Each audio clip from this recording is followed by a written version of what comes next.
Hey guys, Gene Graves here. So we are on the last chapter, chapter 12 of No Longer Human.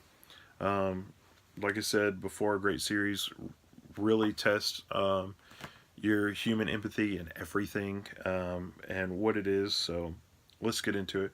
We're on the last one, and duly noted. I haven't been telling you guys any of the chapters what they're named, but this very last one is actually called No Longer Human. So um, really funny play on stuff there.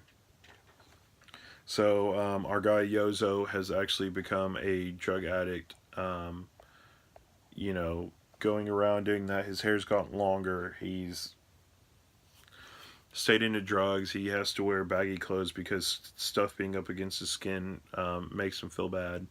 All this other stuff, and he has basically told Yoshiko, his wife, that he needs money, and he was going to try and kind of pimp her out in a sense, I guess. And has finally found himself and said, no, no, that's not happening. It's not going to happen.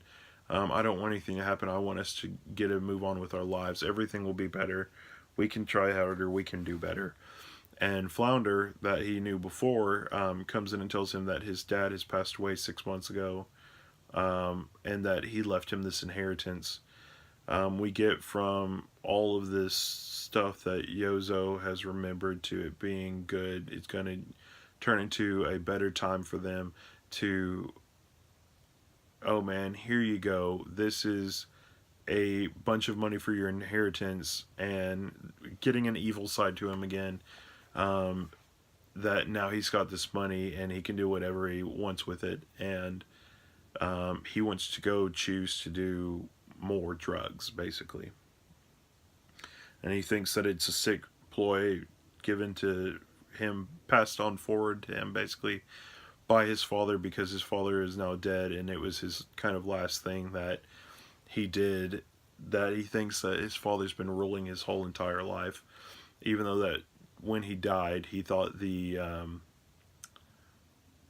marionette couldn't pull his strings anymore, and that now moving forward from there, that he was going to be okay, but still not knowing that the last string that was attached to him was this money that he's been worried about through the whole series and stuff like that. So we'll move forward from there. It shows him laying in an alley, seeing kind of a thing of his father without a face. Um, as you guys know, like before, he totally forgot what his father looked like. I think that happened still in book one. He came for him to tell him all that other stuff. He said, "Do you want to?" Flounder wants him to know if he wants to pay respects to him. He does have inheritance money coming to him, but it's okay. He doesn't have to worry about it. Um, he now sees his father, um, and he now sees his mother, and what all is going on. They have spirits, and they're basically coming out of the ceiling, or they appear to be spirits coming out at him. Um, and there's a lot of different slurs and stuff that are thrown into this. I'll tell you guys, well, not slurs, but different ruined things. Some of it, the first thing is said by his father. It says women shouldn't meddle in men's business, which, I mean, obviously every business doesn't have a gender, so obviously that doesn't make any sense. And then his mom is there too, and it says, "No, darling, stop massacring those Jews."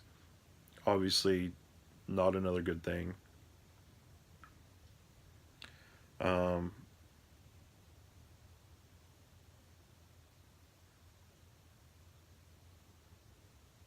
and he's just talking about different stuff and what it is, and they're referring to him, basically calling his dad Hitler.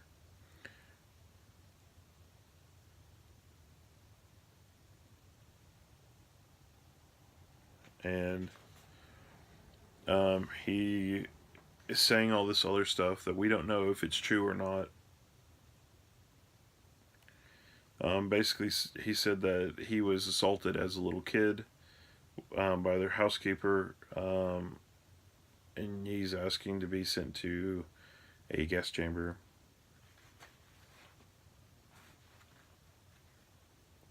And his dad has now grown to 10 times his size, and he's just the head. So all the drugs and stuff is now making him disillusioned. He doesn't know what to do. And he has now run and left and gotten out of the house from them because he's seeing all these past things, everything that's crazy. And the whole world seems like it's just everywhere, and that now um, he is basically going through a river or a lake of blood that is in the middle of the town. The drugs haven't done anything for him. And from this part forward until we get to the very end, a lot of it's going to be this way. He's going to see a lot of different things, and it's going to be a little crazy. Um, you know, Basically him wading through all this stuff thinking that it's blood, even though it's not even really there. Um, that he's drowning in it.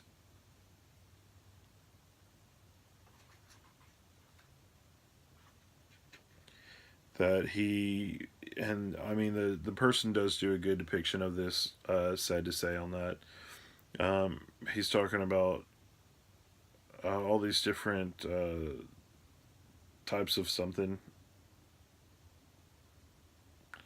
um, things that have phenyl in it. Phenyl, uh, acu, acunitrolite, whatever it is, phenyl sectoni, phenylmethylano, propanol.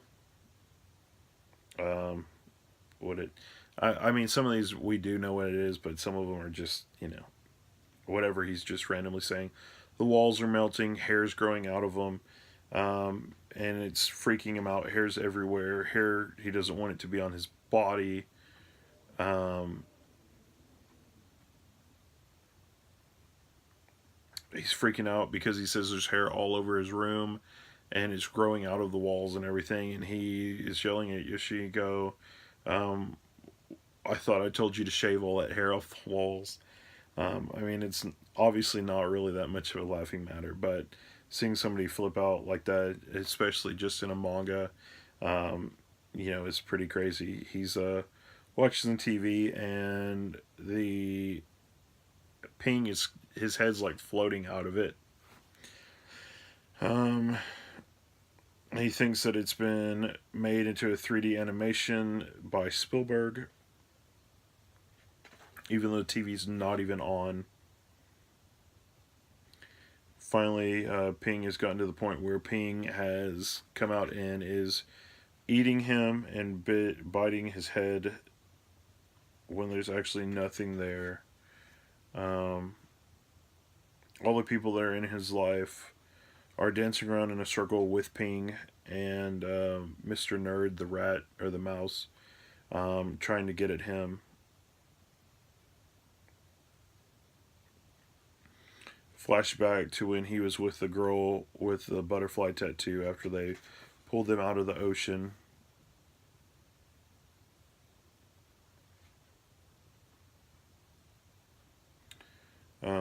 Seeing her doing all that. He also has cut his arm multiple times. I wonder if this has actually happened or not. We'll just have to look at it. He doesn't want to go to the hospital for it though.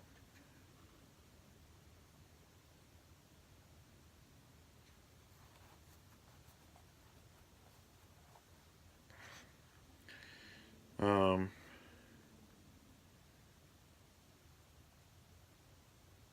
and he imagined that um, he got a truck ride and thinks that the truck driver is his dad. Truck driver is just taking him somewhere.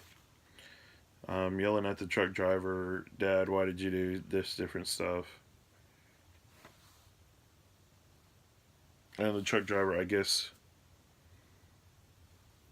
the truck driver kicks him out, and he is now returning back home. He apologizes to Yoshino. He's going to be a different person, a better person. Again, her father is there telling him that he is going to take her, and that is not alright. He's going to take him, and Yoshiko was so stressed out that she actually had a miscarriage with that. So he wants him to sign these paperwork. I guess it's a divorce paper. I guess we're back to. It's been a full year since the incident with Yoshiko and the editor guy, and they're having the fireworks again, and everything is falling back upon him. He's trying to go back down because he thinks that they're back to that night. He can save her, and a giant bird comes and grabs his leg with Masayo's head on it.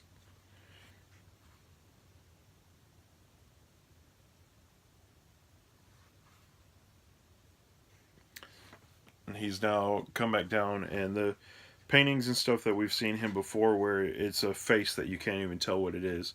It's just kind of the whole face that's there. And that's it. It's just kind of there.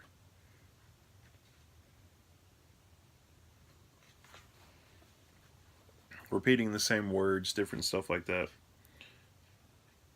And he sees the past him when he was clowning, telling jokes and everything, and that's not who he is. That's a lie, and that doesn't happen. And that forever he's been this ugly clown that hasn't actually mattered.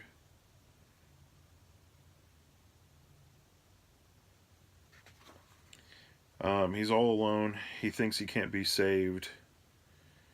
He's coughing up blood, and thinks that he's going to be he thinks he's going to die, and walks past all these signs that are sitting here for it looks like a new like section of town that he's imagining to himself. All the signs say no longer human.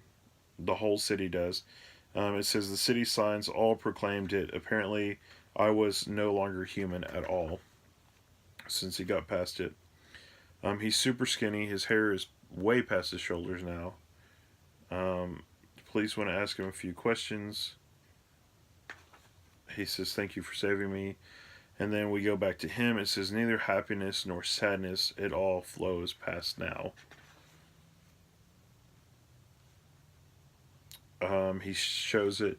It says, "I'll be 25 this year." And we go back to that third picture that was sent in by somebody. And it says, "But most people take me to be over 50. He's super skinny. You can see his cheekbones and everything. Long hair that's white. So he's supposed to be 25. And he appears to be over 50.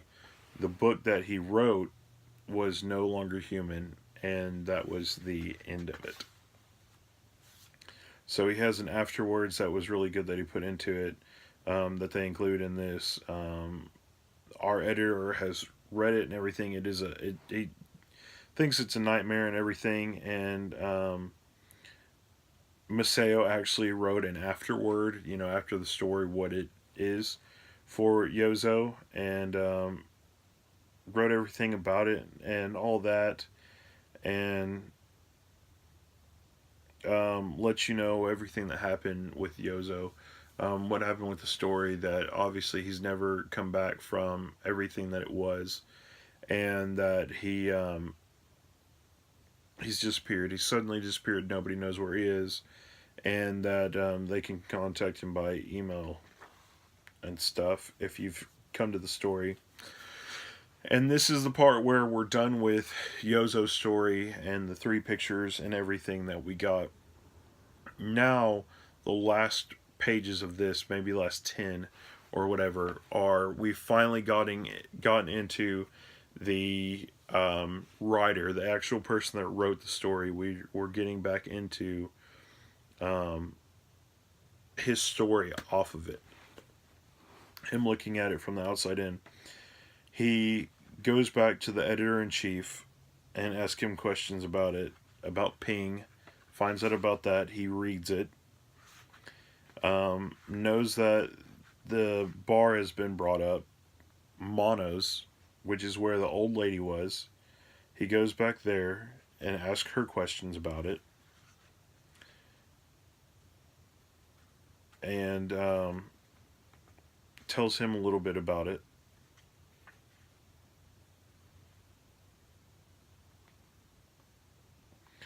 And she remembers him from back in the day when she lived with him, all the good stuff that he did, how he looked, and all this other stuff. And she knows that he would have been better off if he stayed away from drinking. He's always a good person, and she hopes that even though nobody knows where he is, that he's still hopefully alive. And our author has finally gotten to the point that he's seen some of these pictures and said he would be a great person to draw, seeing some of these pictures that the proprietress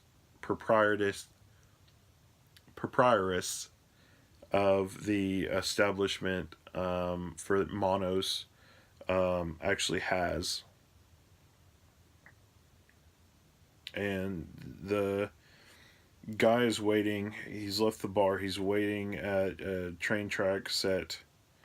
And sitting against these bags is an old looking guy.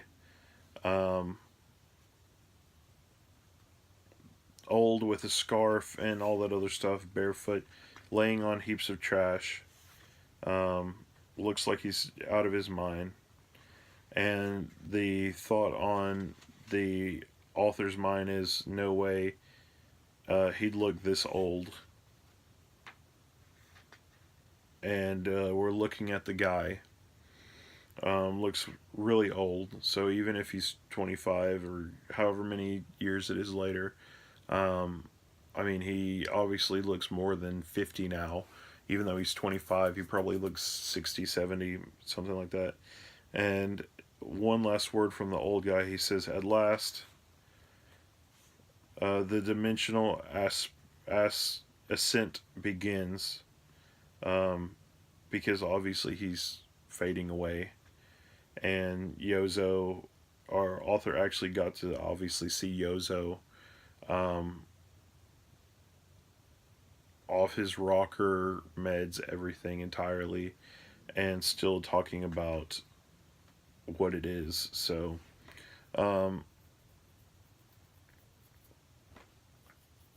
yeah, that's how it is. So that was the last part of this book. Like I said, it's a long, winding road of craziness until you get to the end, where you get to kind of have the closure of all that, but you're getting to kind of look at it from the outside in, since you are reading it from the author's point of view into that. You know, it's kind of a, like I said earlier, on one of the other videos of a series of unfortunate events, you like to sit there in the back of your mind and say, no, this, it's just dramatized. This wouldn't have really happened or anything like that, you know, or whatever. But it is really cool. So it's actually based off of the novel written by Osamu Dezai. And our author actually wrote it, or got to read it in high school. So it came from a novel, which is really cool. Flowers Are Evil supposedly came from a novel too. And I'm going to go ahead and read part of this to you guys. You guys can read it later, so I'm going to skip around on a couple different things, but we're going to read a couple parts of it. So it says, the Tamagano Canal flows right by my old school in Mitaka City. I spent my 3 high school years there and returned not long after to fill a teaching post I held for 12 years. So, teacher. Um, I first read Osamu Daizu in during high school, No Longer Human, the novel, which I read as my vague fears about the future were mounting, shook my heart. My life might turn out just like Yozo's, finding correspondences between us. I fancied that I too was no longer human and felt not a little high on myself. Yozo, with his way with women, was my depressive hero, and I think I found beauty in its ruinous lifestyle. Samu Daizu is a genius at deftly tickling the adolescent mind like that. Um, and time not being popular with women, for better or for worse, nor abusing drugs, the only correspondence was that I drew manga. But there was one sentiment that Yozo and I shared: human beings are terrifying. Many of my manga depict people who are swept along by negative emotions and find ruin. At the bottom is my belief that it'd be a lie to depict human beings without also conveying ruin and negativity. But I leave a glimmer of hope as things wrap up. That's my weakness. I draw the last scene with Yozo where he may have ascended to a painless dimension as faintly salvational. In the original novel, however, are only depths of despair and ruin that are distancing. It ends with an astonishing, bewildering scene of terrifying, weak humanity that pushes the reader away. It takes uh, authorial confidence and the detachment of a person on the verge of death to bring things to such a point. I came to understand quite well as I drew that I lacked both. I sincerely hope that those who feel the manga is too dark will go and read the novel. Um, a despair that I was in the end unable to convey can be found within its pages. Genuine ruin that chipped away at that author's person. I concluded my no longer human, sensing fate and the fact that the first volume could be published on the 100th anniversary of Osamu Daizen's birth, and that 2 years later his final volume is appearing at the same time of year, which also commemorates his passing. Once again, I live in Mitaka City near the Tamagawa Canal. It feels like a thread that connects me to Osamu Dazai, who drowned himself in it. And that was Usamaru Furuya, May 2011.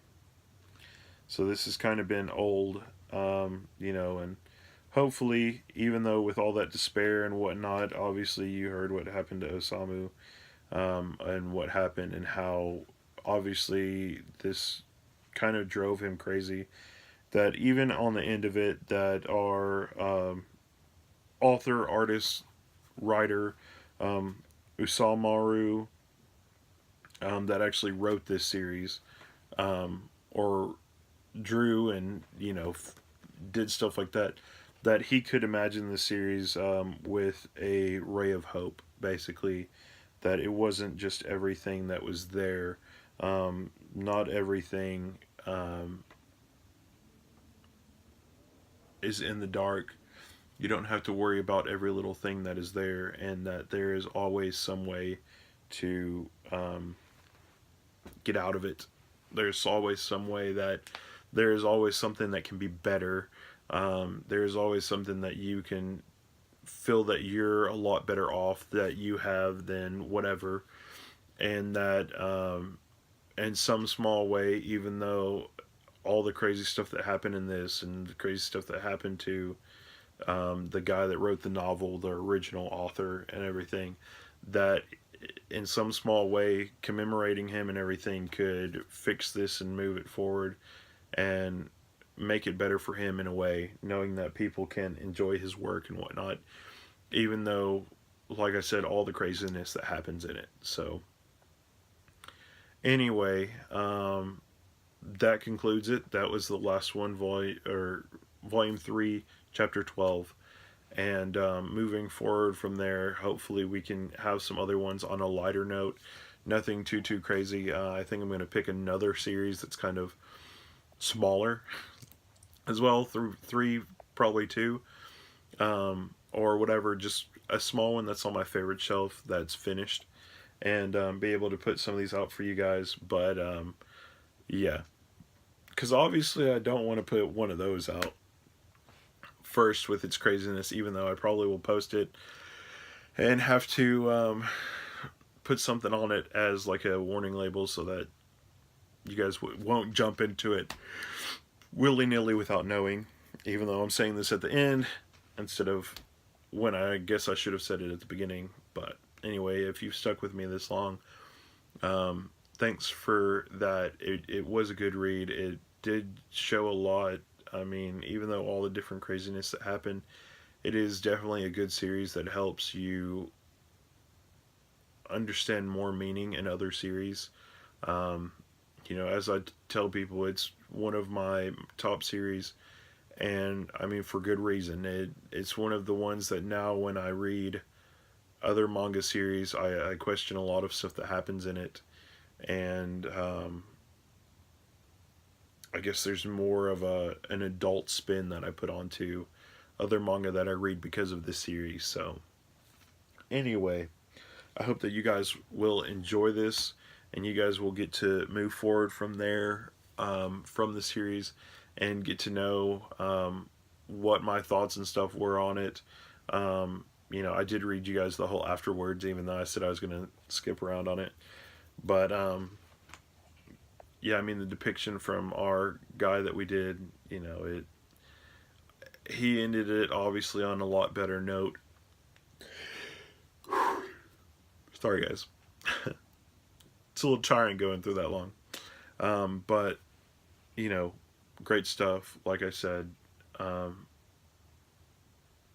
it's just something that I feel helps you in the long run be a better person. And that's one reason why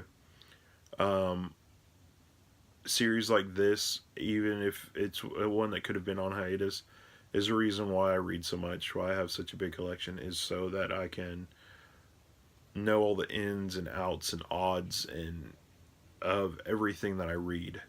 So, because nothing is ever going to be the same. They can be two sides of the same coin, but they're never ever going to be exactly the same down to the nitty gritty. And that's exactly how people in life are. And,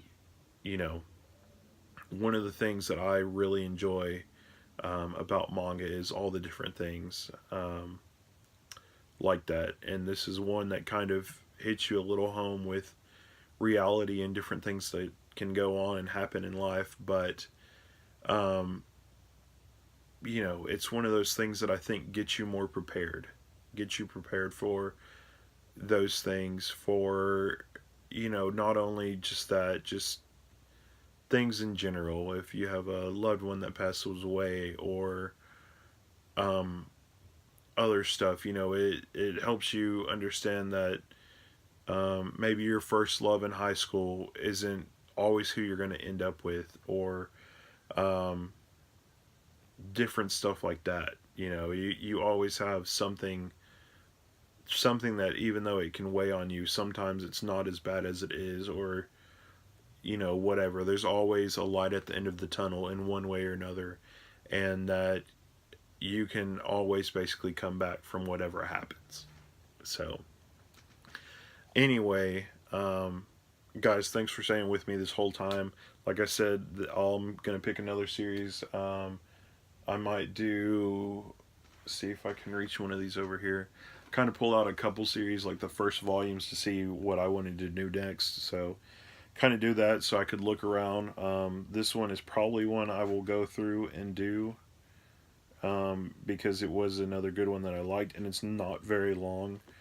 But Grimgar of Fantasy and Ash, I will probably do that one next. Maybe there's some other ones that I don't know if I'll do, but that's one of the other smaller ones. Some of the other ones I have sitting over here are bigger ones that will take a lot longer, especially if it's whatever. But having this one first off and maybe doing a lighter one like that will probably help me get more of a base down of how long most of these will run, most of these series, as I would call it. And yeah, just getting into talking about them, how deep we have to talk about them, and stuff like that. You know, how whatever. So hopefully you guys will read the series if you want. If not, hopefully I did a good job in dissuading you for something you might not be able to stomach, and you know, all that other stuff. And basically that there will be another one that I put out at some point that you will enjoy. So anyway, I do have one other video that I have to record later on, which is just kind of a whole overview of that whole series. But I mean, that's probably going to be it. You know, I'm getting back into doing manga reviews as well as chapter by chapter stuff that I want to do of older series. That way you guys can get into it. Hopefully you guys will accept these as long as they are, basically. Hopefully a bunch of the other ones won't take this long. But anyway, I'm Jen Graves. I will catch you guys later. Thanks for staying till the very end, chapter 12, book 3 of No Longer Human, and being on this crazy ride with me. And I will catch you guys later. Thanks for watching. Bye.